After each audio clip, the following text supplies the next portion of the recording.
Good afternoon बच्चों, कैसे हैं आप सभी। आशा करता हूं कि आप सभी पढ़ाई कर रहे होंगे और आपका बोर्ड है तो मैंने कहा नंबर पाने हैं तो किसी भी तरीके से आपको पढ़ना है। ठीक है, चलिए आगे बढ़ते हैं, सीधे टॉपिक पर आते हैं जो पढ़ रहे थे हम। तो हम चला रहे थे चैप्टर नंबर 2 आपके हिस्ट्री का, नेशनलिज्म इन इंडिया।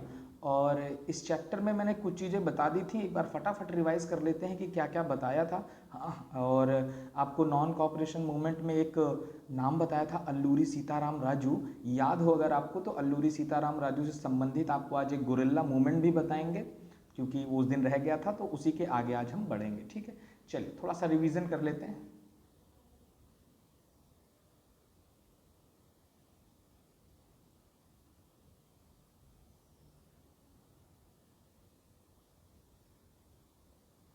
तो अभी तक जो हमने पढ़ा, हमने 1915 से स्टार्ट किया इस चैप्टर को, और इस चैप्टर में हम लोग पहुँचे थे 1922 तक, 22 तक, जहाँ पर चौरी चौरा इंसिडेंट हो रहा था हमारा। तो फटाफट एक बार रिवाइज कर लेते हैं क्या क्या पढ़ा है हमने। हमने जब ये चैप्टर स्टार्ट किया तो हमने जब ये चैप्टर स्टार्ट किया तो मैंने आपको बताया कि हम स्टार्ट करेंगे इस चैप्टर को 1915 से। 1915 में आपके गांधी जी वापस आ रहे हैं, मतलब आपके गांधी जी जो हैं वो साउथ अफ्रीका में थे और साउथ अफ्रीका से भारत वापस आ रहे हैं। आगे बढ़े तो हमने दूसरे नंबर पे बात की 1917 की। 1917 में दो सत्याग्रह आपको बताएं, एक है चंपारण सत्याग्रह और दूसरा है आपका खेड़ा सत्याग्रह। फिर आगे और बढ़े तो हमने बात की 1918 की, और 1918 में एक और सत्याग्रह बताया जिसका नाम है अहमदाबाद मिल वर्कर्स मूवमेंट। और ये तीनों सत्याग्रह गांधी जी के द्वारा किए गए थे, और तीनों में रीजंस बताए हैं, ये आपको भी ध्यान रखने हैं। ठीक है, और आगे बढ़े तो हम पहुंचे 1919 पे। देखिए एक समय के हिसाब से चल रहे हैं, 15, 17, 18, 19, 19। और जब हम 1919 में पहुंचते हैं तो हम बहुत सारी चीज़ें देखेंगे, जिसमें सबसे पहली चीज़ देखेंगे हम कि 1919 में एक एक्ट आ रहा है, रॉलेट एक्ट। और इस रॉलेट एक्ट में आपको क्या क्या दिमाग में रखना है, तो मैंने आपको बताया 1919 में आपका रॉलेट एक्ट आ रहा है।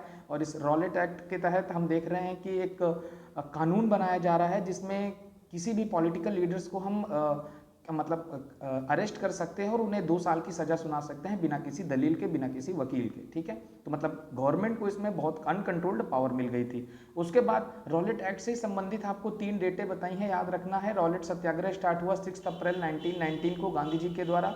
फिर मैंने बताया 10 अप्रैल को आपके डॉक्टर सैफुद्दीन खिचलू और सत्यपाल को, जो पंजाबी लीडर्स हैं, इनको अरेस्ट कर लिया गया था और गांधी जी को दिल्ली आने से रोक दिया गया था। और उसके और आगे बढ़े तो फिर मैंने आपको 13 अप्रैल बताई है 1919 को, जिसमें मोस्ट इंपॉर्टेंट आपका जलियांवाला बाग मैसेकर हुआ था। तो इन सबको आपको पढ़ना है। और आगे बढ़े 1919 में तो हमने एक और मूवमेंट देखा जिसका नाम है खिलाफत मूवमेंट। खिलाफत मूवमेंट आपका यहाँ से तो संबंधित नहीं है, मतलब भारत से संबंधित नहीं है। जब फर्स्ट वर्ल्ड वार आपकी खत्म हुई थी, जिसमें आपका ऑटोमन टर्की हार गया था, और उसके कारण क्या हुआ, जो वहाँ का सबसे बड़ा पद था खलीफा का, उसकी पावर्स को क्या किया था, रिड्यूस किया जा रहा था। और इसी के खिलाफ आपका ये मूवमेंट हो रहा था जिसका नाम पड़ा था आपका खिलाफत मूवमेंट।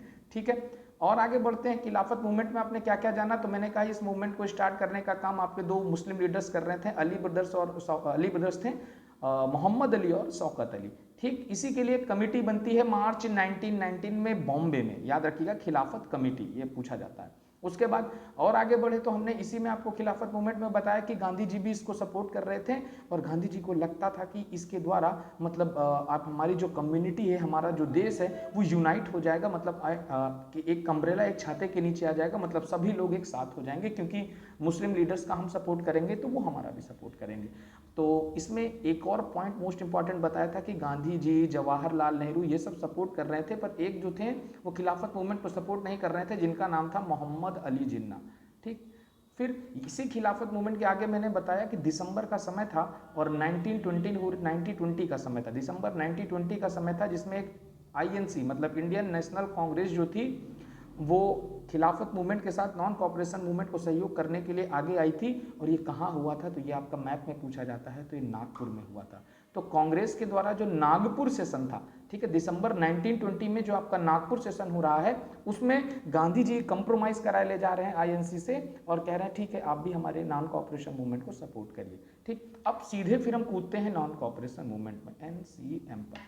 ठीक, अब एनसीएम को समझते हैं एक बार पूरा। ठीक, हमने नॉन कॉपरेशन मूवमेंट पढ़ा।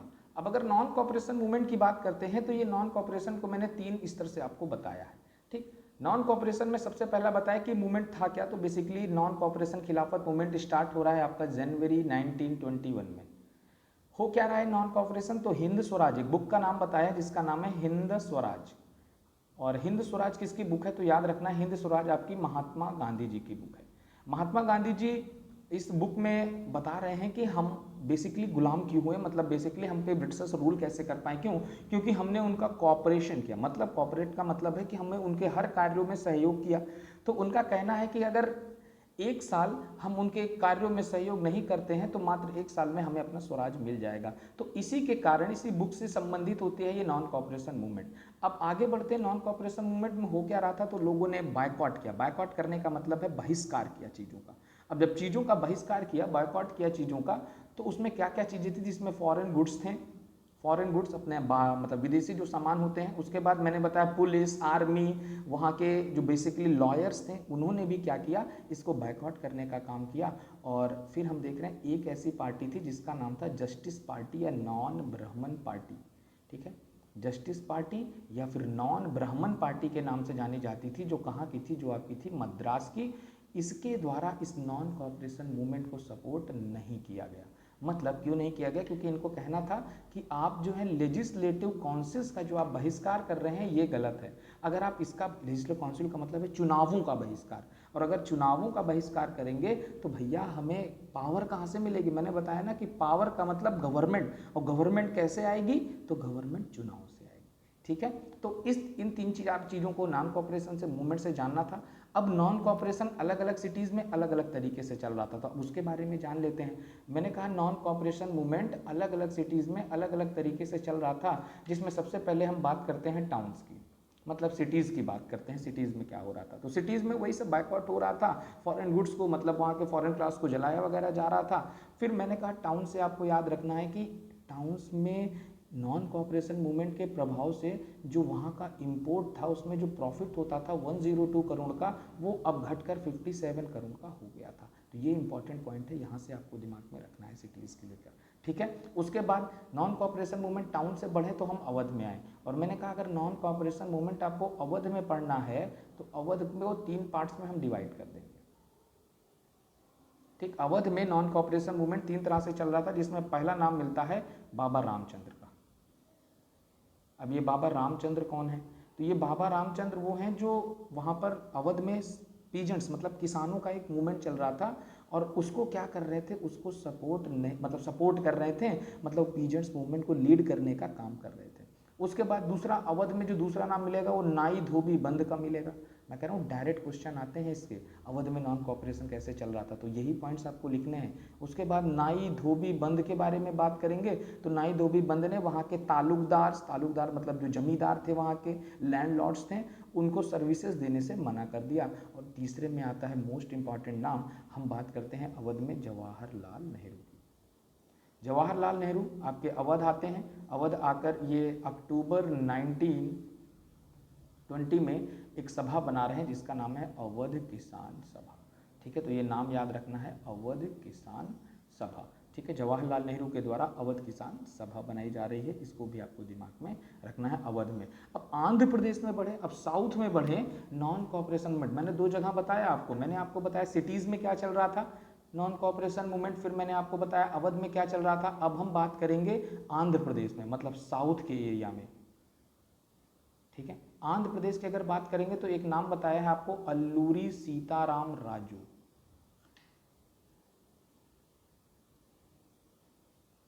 अल्लूरी सीताराम राजू, और ये अल्लूरी सीताराम राजू के द्वारा खादी को सपोर्ट किया जा रहा था,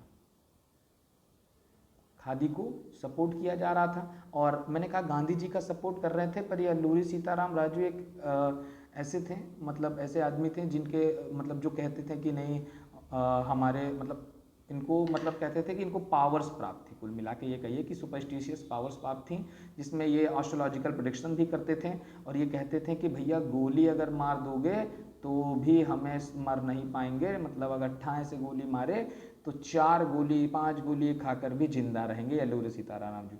इन्हीं के द्वारा एक मूवमेंट किया गया था जिसका नाम है गुरिल्ला मूवमेंट, याद रखना है गुरिल्ला मूवमेंट। किसी बिटिया ने पूछा था हमसे, बिटिया ने पूछा था कि गुरिल्ला मूवमेंट के बारे में बताइए, तो अल्लूरी सीताराम राजू के द्वारा आंध्र प्रदेश में एक मूवमेंट चलाया गया था जिसका नाम था गुरिल्ला मूवमेंट। अब कब चलाया गया था, तो ये गुरिल्ला मूवमेंट चलाया जा रहा है आपका 1920 में। ठीक, गुरिल्ला मूवमेंट किसके द्वारा, अल्लूरी सीताराम राजू के द्वारा 1920 में आंध्र प्रदेश में चलाया जा रहा है।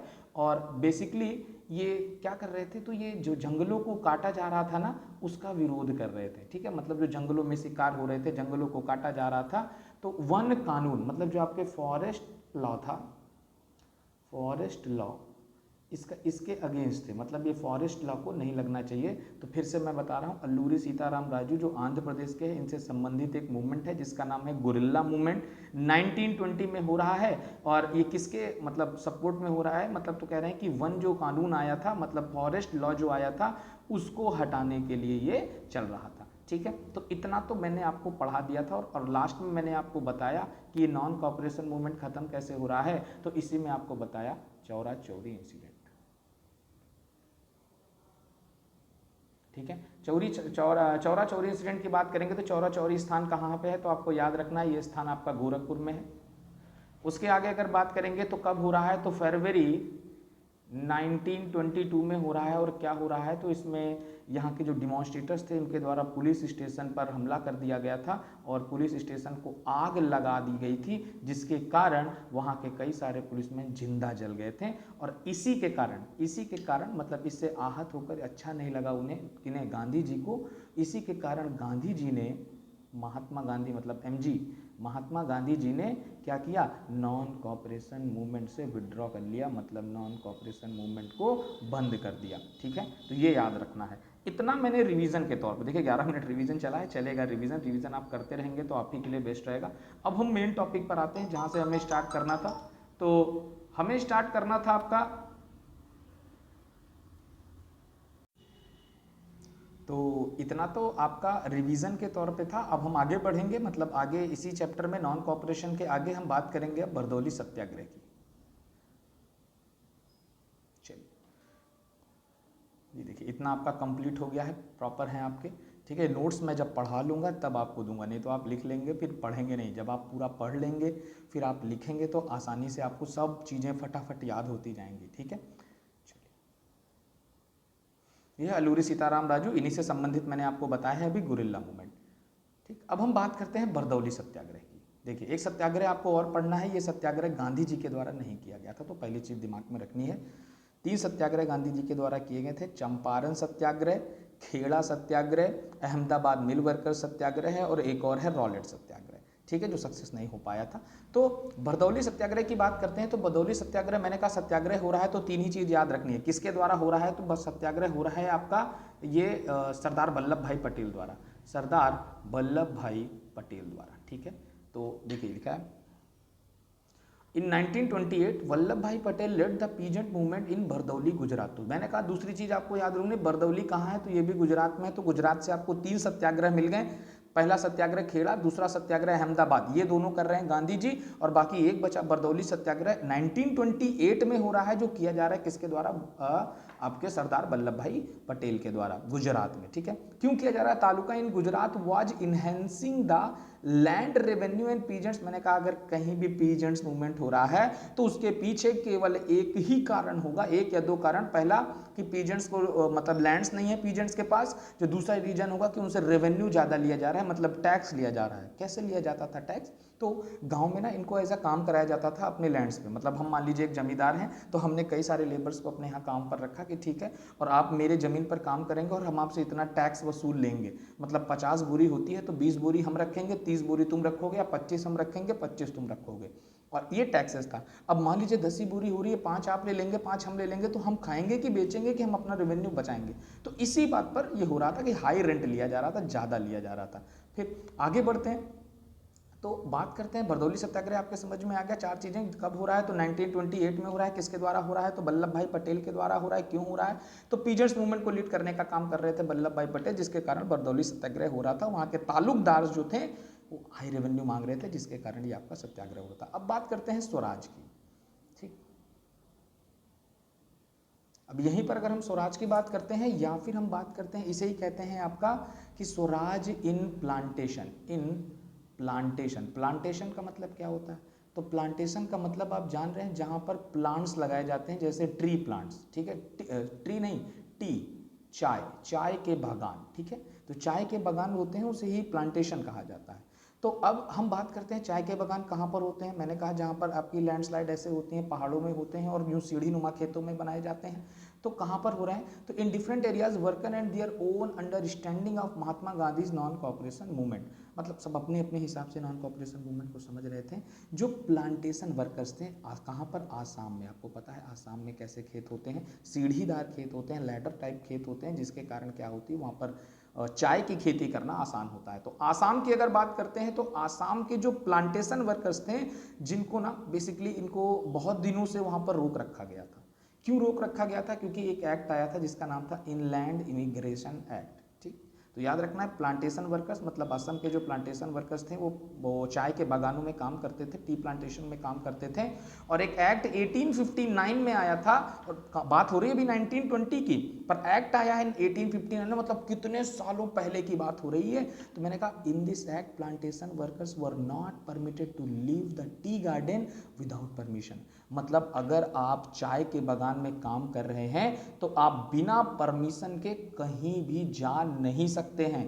कई सालों, मतलब आदमी पैदा होता है और 18-20 साल यही काम ही कर रहा है। होता क्यों है ऐसा, क्योंकि चाय के जो बागान होते हैं ना, जो पत्तियां होती हैं, पत्तियों को ही तोड़ा जाता है, तो उसको बहुत नाजुक तरीके से तोड़ा जाता है, जिसके कारण ये होता है। तो ये इनलैंड इमिग्रेशन एक्ट में क्या आया था, दिमाग में आपको रखना है। तो इनलैंड इमिग्रेशन एक्ट में आ रहा है कि 1859 में एक्ट आता है जिसके तहत जो प्लांटेशन वर्कर्स हैं वो बिना परमिशन के टी गार्डन को छोड़कर नहीं जा सकते हैं, और परमिशन भी कह रहे हैं बहुत रेयरली मिलती थी, ठीक है। आगे बढ़ते हैं।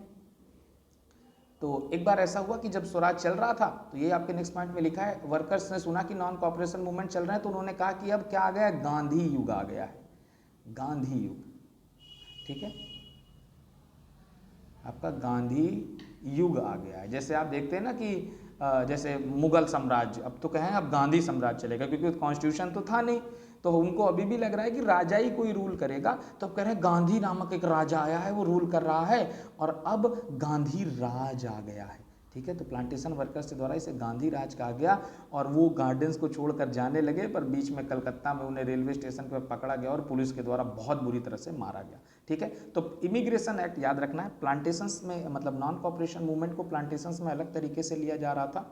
हम देख रहे थे कि जो टी गार्डन्स थे वहाँ पर एक एक्ट लगा हुआ था, याद रखना है टी गार्डन में कौन का है, प्लांटेशन में कौन सा एक्ट लगा हुआ था, तो इनलैंड इमिग्रेशन एक्ट जो आया था 1859 में, ठीक है, वो एक्ट लगा हुआ था। और उस एक्ट के कारण हो क्या रहा था कि वहाँ के जो वर्कर्स थे वो गार्डन को छोड़कर नहीं जा सकते थे, ठीक है। और इसी कारण जब उन्होंने सुना कि Gandhi ji non cooperation movement चल कर रहे हैं और बहुत अच्छी तरीके आपका नॉन कॉपरेशन मूवमेंट चल रहा है, तो उन्हें लगा कि अब गांधी युग आ गया है और अब हम अपने घर जा सकते हैं। और जैसे ही वो घर जा रहे थे उन्हें रेलवे स्टेशन पर पकड़कर पुलिस के द्वारा, मतलब ब्रिटिश पुलिस के द्वारा बहुत मारा गया, ठीक है। आगे बढ़ते हैं। देखिए चौरी चौरा इंसिडेंट हम पढ़ ही चुके हैं। गवर्नमेंट ऑफ इंडिया एक्ट, अब यहाँ से 1928 के बाद से फिर अब गांधी जी वापस आएंगे। अब गवर्नमेंट ऑफ इंडिया एक्ट आता है 1919 में।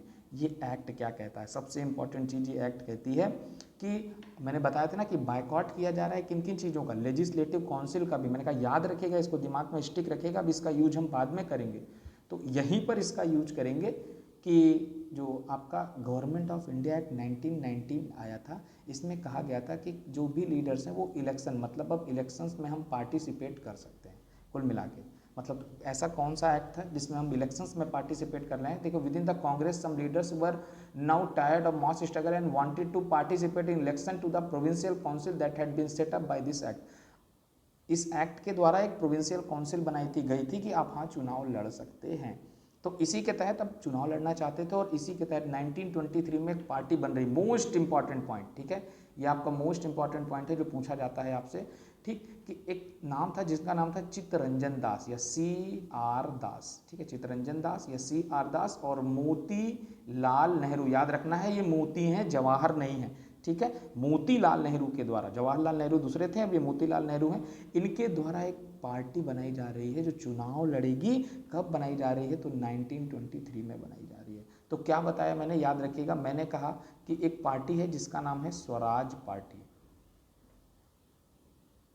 अब ये स्वराज पार्टी कब बनाई जा रही है? 1923 में बनाई जा रही है। मैंने कहा किसके द्वारा बनाई जा रही है, तो 1923 में चित्तरंजन दास और मोतीलाल नेहरू के द्वारा इस पार्टी को बनाया जा रहा है, जो प्रोविंशियल काउंसिल के इलेक्शंस में पार्टिसिपेट करेगी। ठीक है, तो इतना आपको बताया मैंने कि ये स्वराज पार्टी थी।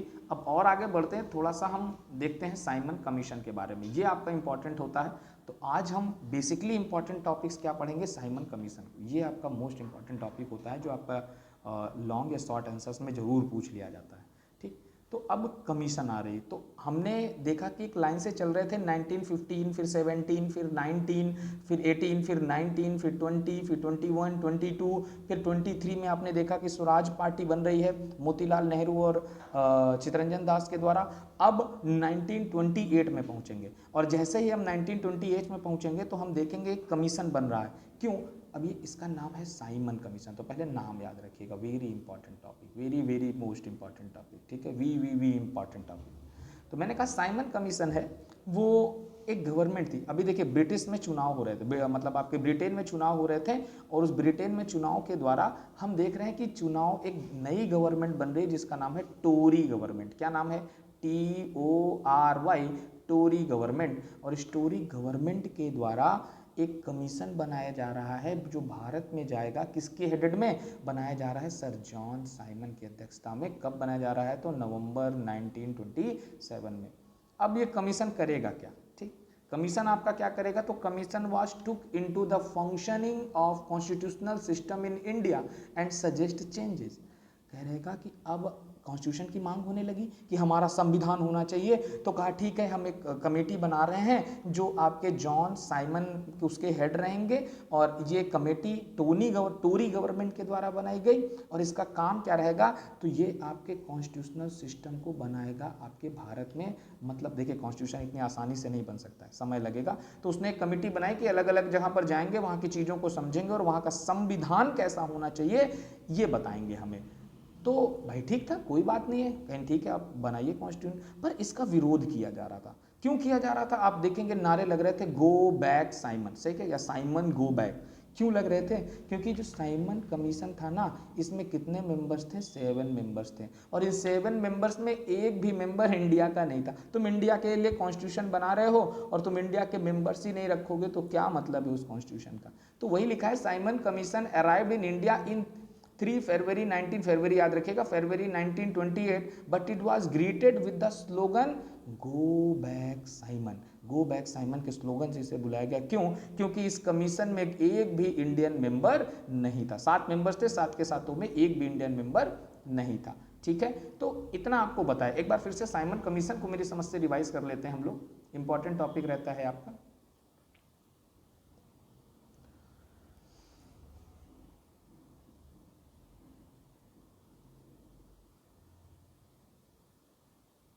हम बात कर रहे थे अब साइमन कमीशन की। ठीक है, और साइमन कमीशन कब आ रहा है? तो याद रखना है आपको, 1928 में आ रहा है। ये है क्या साइमन कमीशन? इसके बारे में फटाफट रिवाइज कर लेते हैं। मैंने कहा साइमन कमीशन की अगर बात करेंगे तो ब्रिटेन में गवर्नमेंट बन रही है जिसका नाम है टोरी गवर्नमेंट। ठीक है, क्या नाम है? तो उसका नाम है टोरी गवर्नमेंट। और ये टोरी गवर्नमेंट के द्वारा एक कमिटी बनाई जा रही है, जिसके जो हेड हैं उनको बनाया जा रहा है, जिस कमिटी के हेड बनाया जा रहा है जॉन साइमन को। ठीक है, कमिटी बनाई जा रही है, उस कमिटी के हेड बनाए जा रहे हैं जॉन साइमन। अब ये कमिटी क्यों बनाई जा रही है? ठीक है, देखिए कमिटी बनी, कमिटी ठीक है, पर रीज़न क्या था कमिटी के बनने का?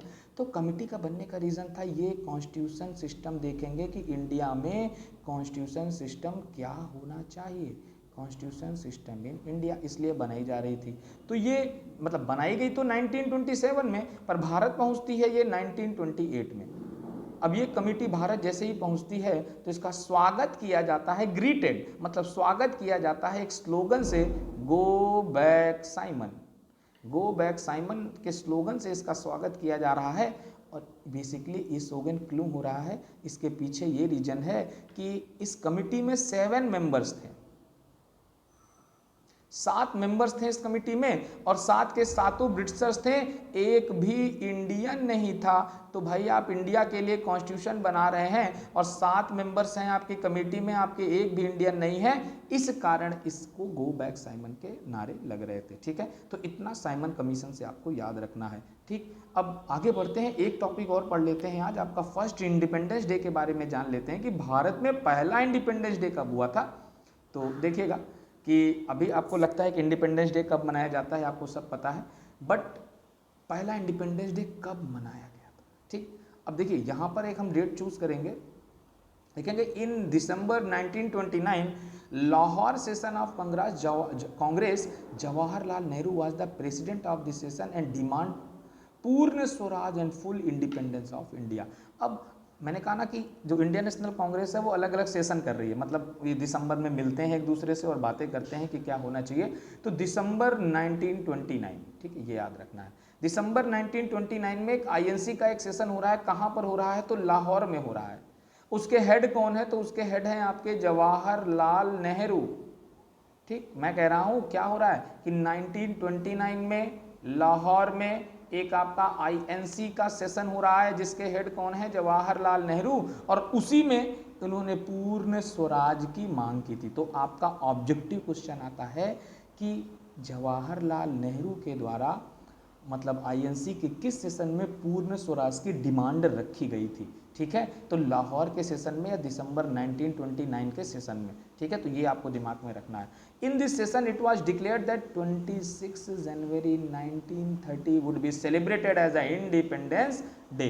तो सबसे पहली बार इंडिपेंडेंस डे किस, मतलब देखिए उतना बेहतरीन तरीके से चल नहीं पाया, लोगों को ज़्यादा नॉलेज नहीं हो पाई इसके बारे में, क्योंकि तब व्हाट्सएप नहीं था कि हमने बोल दिया, मैसेज डाल दिया कि नहीं भाई कल इंडिपेंडेंस डे मनाएंगे अब। ठीक, तो ऐसा नहीं हो सकता है, तब हमें सूचनाएं पहुंचानी होती हैं, अपनी इन्फॉर्मेशंस पहुंचानी होती हैं, और सब तक नहीं पहुंच पाई, जिसके कारण बहुत अच्छे तरीके से नहीं, पर अगर आपसे पूछ लिया जाए कि किस सेशन में, तो आपके लाहौर सेशन में जो 1929 में हो रहा है उसमें डिक्लेयर किया गया कि 26 जनवरी 1930 को हम अपना इंडिपेंडेंस डे मनाएंगे। ठीक है, तो इतना आपको मैंने बताया। आज मैंने आपको क्या क्या बताया एक बार रिवाइज कर लेते हैं, जान लेते हैं।